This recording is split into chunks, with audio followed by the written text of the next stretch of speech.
So guys, तो finally और एक नया टॉपिक। तो बेसिकली ये एक्जियूम चार्जर का ड्राइवर सेक्शन के बारे में बात करेंगे। ये जो सिस्टम और ये जो प्रोसेस हर एक एक्जियूम चार्जर में सेम रहता है।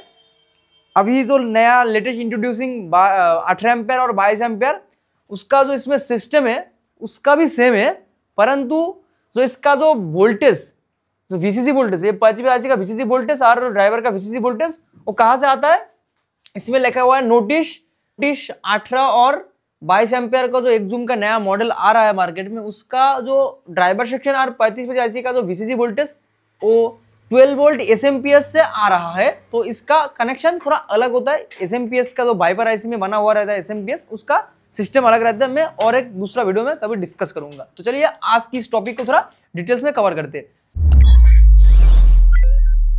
तो पहले क्या होता है, जितने भी एक्जियूम चार्जर है उसका वर्किंग प्रिंसिपल तब स्टार्ट होता है जब हम बैटरी कनेक्ट करते हैं।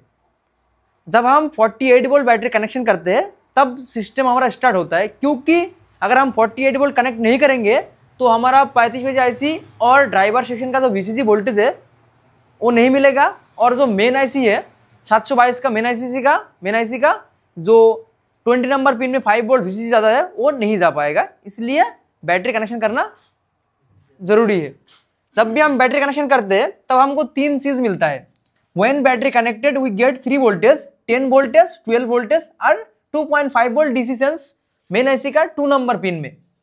अगर ये 3 चीज कॉमन एंड मैंडेटरी है, अगर ये चीज नहीं मिलेगा तो चार्जर ऑन नहीं हो पाएगा।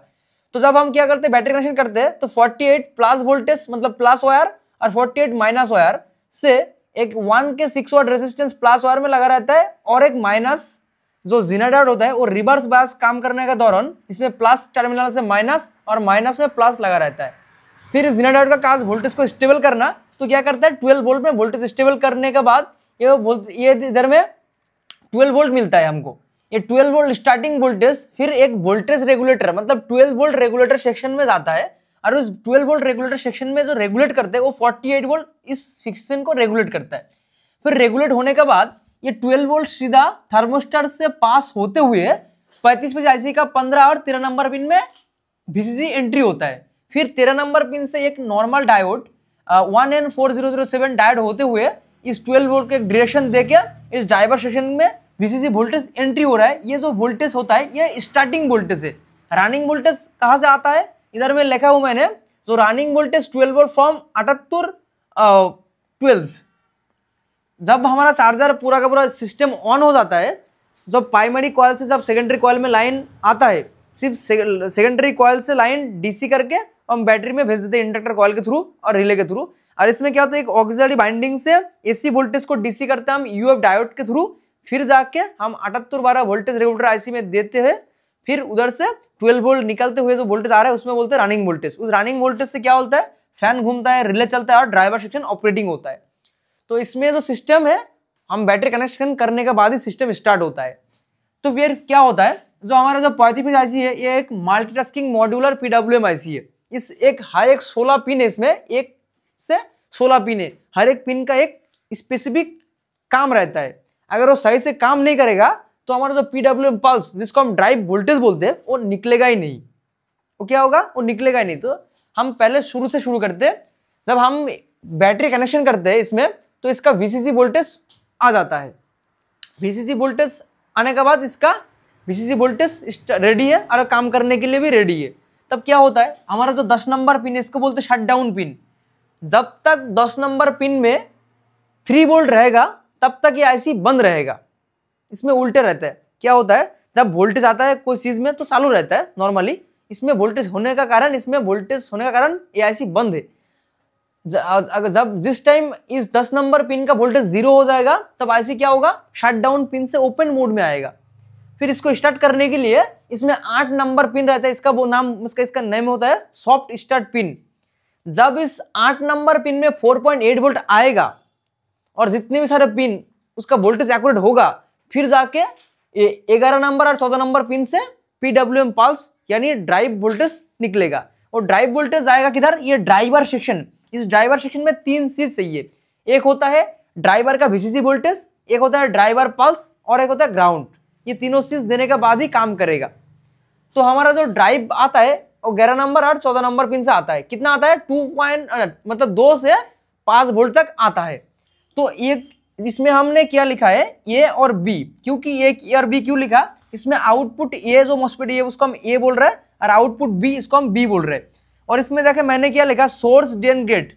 देखो नॉर्मली मैंने जो डिजाइन बनाया इसमें, जो इसका बोर्ड के साथ जो मतलब डिट्टो कॉपी जैसा होता है, मैंने वही बनाया। जो अगर मेरा मतलब जो इस चार्जर का हॉट सेक्शन मेरा तरफ रहेगा तो मेरा जो राइट हैंड रहेगा उस मतलब राइट हैंड की तरफ ये गेट रहेगा, इसलिए मैंने इसको ऐसा डिजाइन किया, मतलब स्टूडेंट को समझने में आसानी हो।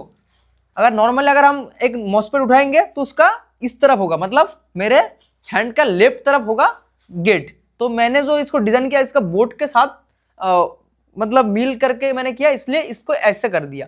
तो ठीक है, इसलिए ये मतलब ये वाला मॉस्फेट का, बी मतलब ये बी वाला मॉस्फेट का, इसलिए दोनों मॉस्फेट के लिए दो अलग अलग ड्राइवर ट्रांसफार्मर और अलग अलग ड्राइवर सेक्शन बना हुआ है। तो इस ड्राइवर सेक्शन का जो वीसीसी वोल्टेज आता है वो अंदर अंदर क्या होता है, एनपीएन ट्रांजिस्टर, और जो बाहर वाला है वो पीएनपी ट्रांजिस्टर होता है। जो एनपीएन ट्रांजिस्टर होता है उसका कलेक्टर में 12 वोल्ट वीसीसी आता है स्टार्टिंग वोल्टेज, जब पूरा का पूरा स्टार्ट हो जाता है, फिर और एक डायोड देके इसमें 12 वोल्ट रनिंग वोल्टेज दिया जाता है। इसमें फिलहाल मैंने इसको ड्रॉ नहीं किया, जो अगली पार्ट होगा उसमें ड्रॉ कर दूंगा। तो फिर इसको 12 वोल्ट मिलने के बाद ये तो एक्टिव हो गया, और नेगेटिव और जो ग्राउंड बोलते हैं हम, जो पीएनपी जो बाहर जो ट्रांजिस्टर है उसमें ग्राउंड देने से कम हो गया। फिर 11 नंबर पिन से ड्राइव वोल्टेज निकल के इसका बेस में ट्रिगर कर रहा है, फिर जाके इमीटर से वोल्टेज आउट हो रहा है। आउट होने के बाद 474 एक पीएफ के through driver transformer primary coil में आ रहा है। फिर उसमें इलेक्ट्रोमैग्नेटिक फील्ड होने के कारण प्राइमरी से सेकेंडरी कॉइल में लाइन आ रहा है। इसमें था डीसी और इसमें होगा एसी, और हमको एसी का रिक्वायरमेंट था। तो फिर हमने क्या किया, डीसी को एसी में कन्वर्ट करने के लिए इसमें ड्राइवर ट्रांसफार्मर लगाया, क्योंकि ट्रांसफार्मर का एक रूल्स होता है, अगर हम एसी देंगे आईसी निकलेगा, डीसी देंगे फिर भी एसी निकलेगा। फिर जाके हमारा एसी मॉस्फेट का गेट में एसी पल्स देने के कारण मॉस्फेट स्विचिंग कर रहा है। ये होगा हमारा बी का फॉर्मूला। और ए का फॉर्मूला सेम प्रोसेस, इसमें 14 नंबर पिन से पल्स निकलते हुए ये दोनों एन पिन और पी एन पिन का मॉस्फेट में बेस में ट्रिगर हो रहा है। फिर क्या हो रहा है, और इसमें था कि पॉजिटिव और इसमें था कि नेगेटिव, फिर जाके स्विचिंग होने का कारण इमीटर से आउट होते हुए 474 पीएफ के थ्रू ड्राइवर ट्रांसफार्मर का प्राइमरी सेक्शन में आ रहा है। फिर प्राइमरी सेक्शन से इलेक्ट्रोमैग्नेटिक फील्ड के कारण सेकेंडरी कॉइल में एसी होके आ रहा है। उस एसी को हमको एसी पल्स चाहिए, मतलब एसी जो हो रहा है वही हमको चाहिए, एसी पल्स। फिर जाके मॉस्फेट में एसी पल्स देने का मतलब गेट में एसी पल्स देने का कारण ये स्विचिंग कर रहा है। फिर जाके हमारा सिस्टम वर्क कर रहा है। जो पहली वाला हॉट सेक्शन में हमने इसका पूरा सिस्टम वर्क मतलब कैसे वर्क करता है वो हमने देखा था, सोर्स ड्रेन और सोर्स गेट ड्रेन, मैंने सब कुछ देख लिया। तो अब जो हमने इसमें जो ड्रॉ किया वो थोड़ा लगभग आपको समझ आ ही गया, ठीक है। तो ये इसमें क्या होगा, अब हम नेक्स्ट टाइम जो वीडियो बनाएंगे और नेक्स्ट टॉपिक हम डिस्कस करेंगे और पॉजिटिव का फुल डिटेल्स कवर करेंगे। जब हमारा आईसी बंद रहता है तो कौन सा पिन में कितना वोल्टेज होता है, जब हमारा आईसी चालू रहता है तो कौन सा पिन में कितना वोल्टेज होता है, जब आईसी खराब हो जाता है तो क्या सिम्टम्स होता है, आईसी अगर खराब हो जाता है तो क्या सिम्टम्स होता है, क्या करना चाहिए, और कौन सा पिन में एक्यूरेट वोल्टेज होने से कारण हम इसको सही घोषणा करेंगे और खराब घोषणा करेंगे। तो क्या होता है इसमें दोनों मतलब इसमें दिक्कत क्या आता है, ये 12 वोल्ट कभी कभी हाई वोल्टेज हो जाता है, ये 12 वोल्ट कभी कभी डाउन हो जाता है और कभी कभी बनता ही नहीं। तो इसमें क्या रीजन है, कभी कभी क्या होता है ये रेजिस्टेंस खराब होने का कारण इसमें 12 वोल्ट की जगह 0 वोल्ट होता है। क्या होता है, ये रेजिस्टेंस 1 के 6 और रेजिस्टेंस खराब होने का कारण ये 12 वोल्ट बन नहीं पाएगा, क्योंकि मतलब वोल्टेज बनने के लिए जीना डायोड को तो एक वोल्टेज चाहिए, नेगेटिव टर्मिनल में पॉजिटिव वोल्टेज अगर नहीं रहेगा तो जीना डायोड कैसे काम करेगा। तो इसका मतलब 1 के 6 और रेजिस्टेंस खराब हो जाएगा तो इसमें 0 वोल्ट होगा। फिर क्या होता है, अगर वोल्टेज हाई हो जाता है, इन फ्यूचर मानो हमारा जीना डायोड खराब हो गया तो क्या करेगा, रेजिस्टेंस का काम क्या है, एम्पियर को रोकना और वोल्टेज को जाने देना। तो क्या करेगा, वो वोल्टेज को जाने देगा, इसलिए इधर में हाई वोल्टेज हो जाएगा। मगर हाई वोल्टेज होने के कारण ये हमारा जो पॉजिटिव इसका कोई मतलब कुछ नहीं होता, ऐसा नहीं है फट जाएगा कट जाएगा, ऐसा कुछ नहीं होगा, क्योंकि इसका ऑपरेटिंग वोल्टेज 9 से लगभग 38 वोल्टेज तक ये ऑपरेटिंग हो सकते हैं, इतना वोल्टेज से ऑपरेटिंग होता है। किंतु मगर अगर ये ही तो 12 वोल्ट जाता है ड्राइवर सेक्शन में, क्योंकि ड्राइवर सेक्शन में 12 वोल्ट का अगर नीचे हो जाएगा फिर काम नहीं करेगा, अगर 12 वोल्ट का ऊपर हो जाएगा फिर भी काम नहीं करेगा। इसलिए वो जब भी हमारा इधर वोल्टेज इंक्रीज होता जाता है तो हमारा आईसी ओके रहता है, ड्राइवर सेक्शन में हाई वोल्टेज आने का कारण ड्राइवर सेक्शन स्विचिंग नहीं करता। इसलिए आईसी जब तब उस टाइम क्या होता है, चार्जर से एक नॉइस आता है और 30% ब्लिंकिंग शो करता है, ठीक है। और अब क्या होता है, समझ लो 12 वोल्ट डाउन हो गया, 12 वोल्ट क्या होगा, डाउन हो गया, तब हमको किधर चेक करना पड़ेगा, ये 12 वोल्ट सीधा का सीधा दोनों जगह में गया है। कौन सा जगह में गया, दोनों जगह में।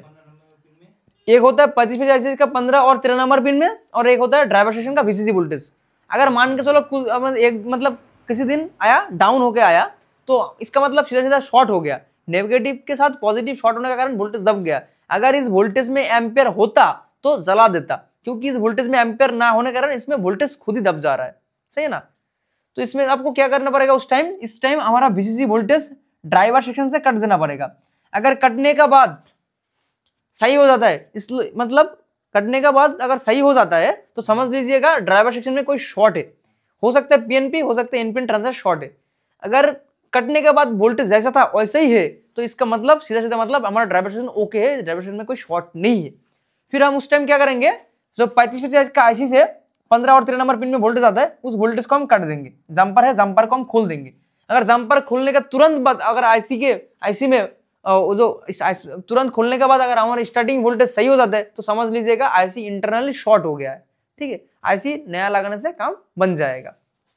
और यही था हमारा सिस्टम। और आपको अभी जानना पड़ेगा 35 का आईसी का 1 से 16 नंबर पिन में कौन सा वोल्टेज आता है, क्या दिक्कत होती है, क्या होता है, अब ये हम डिस्कस करेंगे खुल्लम खुल्ला। तो चलिए आज की वीडियो इतना ही, मिलते हैं कभी नेक्स्ट वीडियो में। अगर आपको कोर्स करना है, अगर इन फ्यूचर आपको सर्किट डायग्राम चाहिए, अगर हमारे पास ये जो सर्किट डायग्राम है, ये वाला दूसरा चीज का, और ये वाला हमारा माइक्रोटेक का 16 एम्पियर, ऐसे ही मेरे पास और भी चार्जर का है, अगर चाहिए आप कॉल कर सकते हो। तो अगर वीडियो अच्छा लगे तो थैंक्स फॉर वॉचिंग। चलो ठीक है से